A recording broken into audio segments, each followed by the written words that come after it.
Thanks, Kim. And that's right. Preventative measures play a vital role in a long, healthy life. We spoke with Dr. Susan Merman-Price about the 5 screenings a woman needs to protect her body and peace of mind. The first thing you want to look at is any type of breast imaging. That comes in the form of a mammogram usually. We start a screening mammogram anytime between the age of 35 and 40. It's usually yearly after the age of 40.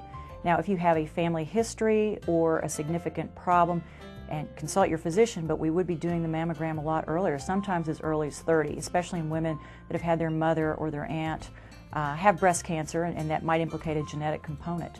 The next screening we'd also recommend for females, especially starting at an early age, at the age of 18, is an annual exam with a pap smear. And it's very important to start this exam early because now we're realizing that a large majority of the cervical cancers are sexually transmitted through a virus.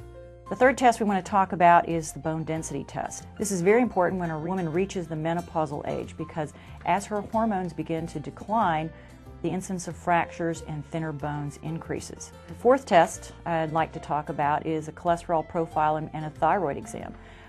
They are very, very important, especially when women are getting over the age of 40 and they might have a tendency to have high cholesterol either through their family history or they may be a little overweight.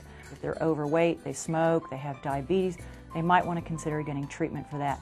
Now, women younger this can usually start screening around 30, especially if they've already presented with those risk factors I just mentioned.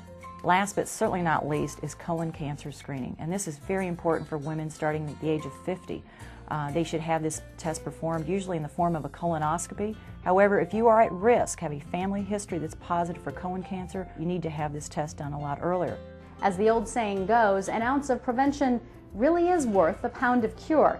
And by taking the time for these 5 basic screenings, you can help yourself look good and feel great for years to come. For Smart Medicine, I'm Lorraine Cachola.